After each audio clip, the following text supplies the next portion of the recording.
Frank, you work with people's money. You can't get any more personal than that.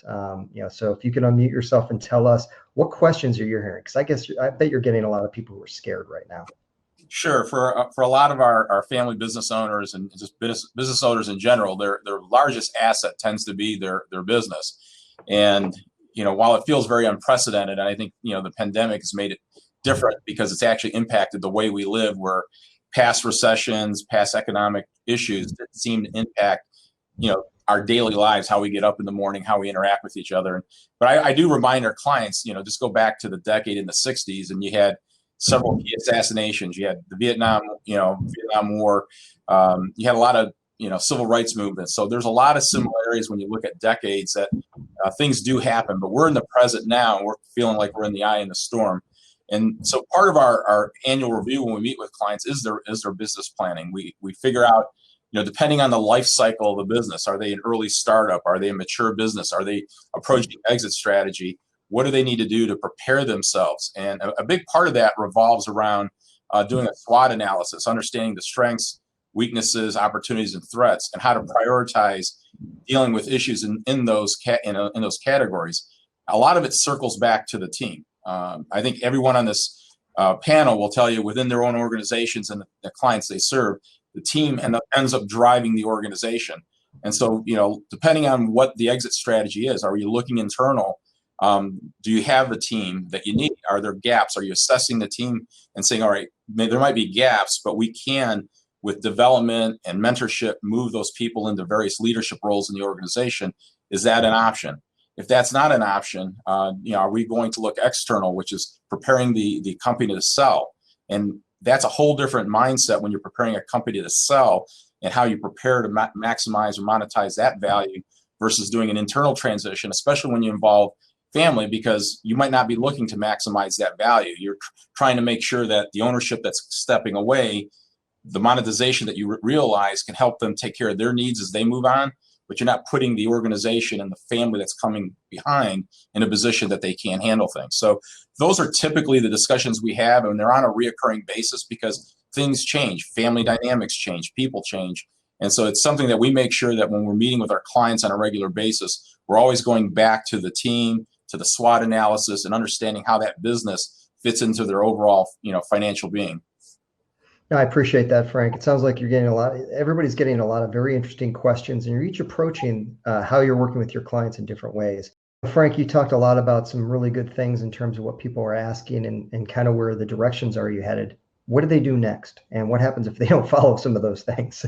Well, that's why we meet with clients regularly. I mean, it's, listen, as a business owner myself, you got to worry about squirrel syndrome, where the shiny new object gets your attention and takes you off base of what you're supposed to be doing. So as part of our engagement with our clients, we have a plan. And the plan, we usually start with a base plan, and then we usually look at variations of their planning depending on their goals and wishes, looking out. And then we try to what they call reverse engineer back. And as I said, their business offers them a lot of opportunity to diversify away or take risk away from the business, which usually should be their highest producing asset. While we manage money, I think, very, very well, a successful business owner will do much better than any portfolio manager.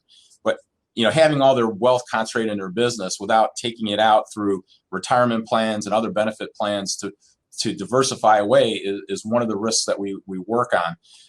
But one of the things we look at when we sit down with clients, and I'm sure everyone's seen that 4-quadrant graph about developing and prioritization, where is it urgent and important? We need to deal with it now. If it's not urgent and important, how do we schedule that into your planning, and how do we hold the parties accountable? So we involve everyone on the screen is usually part of the team.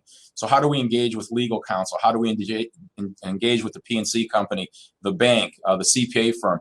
Everybody has a role, and we have to make sure everyone knows that role, and we hold each other accountable so that we drive results, and we set dates and achievement to that. What you need to stay away from are what I call the time wasters that are, and they're not urgent and not important. But the business owner says, "Hey, I need to deal with this," and our job is to really help them think through that decision-making process so that we can set and prioritize, the actions we need to take, set deadlines, just like, with SMART goals, as they tell you. You can measure them, you have achievable dates, and it's something that can be done.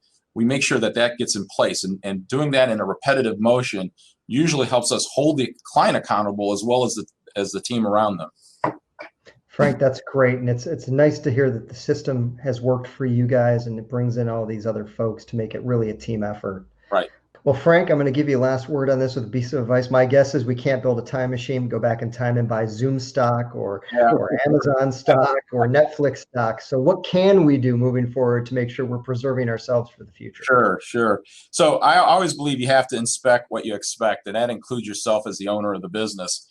And, we look at ourselves at our firm as financial stewards. And while I think managing investments is the easy part of our business, actually the challenging part is getting engagement with clients to commit to planning. And has been pointed out by our esteemed board here, it takes effort where everyone's worried about running their business, and rightfully so. But our job is to hold task to them. And so one of the parting advice I would say is, if you don't have a board of directors or a board of advisors, I strongly encourage you to have one.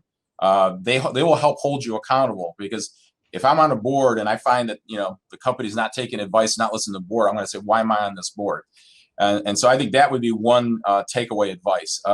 Considering we're celebrating a lot of wonderful family businesses here, focusing on the family and engagement. We talked about not sharing equally is not always fair, and fair is not always equal with family members, and understanding how to communicate, engage, and elicit appropriate expectations. Not every family member should be in the business. They could be an owner, but they have no business, working in the business because of skill sets. And I think at the end of the day, when we go back to the SWOT analysis I mentioned earlier, the SWOT analysis is beyond just financials. You're looking at your infrastructure. You're looking at your talent pool. You're looking at what can take you out. And as we found with the pandemic, it's going to be taking out some businesses. And so I think it's important that you make this part of your regular process, revisiting this every year as an ongoing engagement, because we're in a dynamic world. We're in a dynamic economy, and things don't stay static. Your competition is looking to get better. And if you want them taking your lunch money, you need to make sure you're staying ahead of the game. As Mark pointed out, you need to be proactive and engage with your team. You have huge bandwidth of knowledge between all the professionals that are on the screen. You should be having that type of team surrounding you and engaging with them on a regular basis. That's how I think you help ensure your success. And then I'll leave you with this parting quote. It's from Dr. Seuss. You have the brains in your head, you have the feet in your shoes. You can steer yourself in any direction you choose. And I think everyone on this panel would like to be part of that GPS to help you get you where you need to go.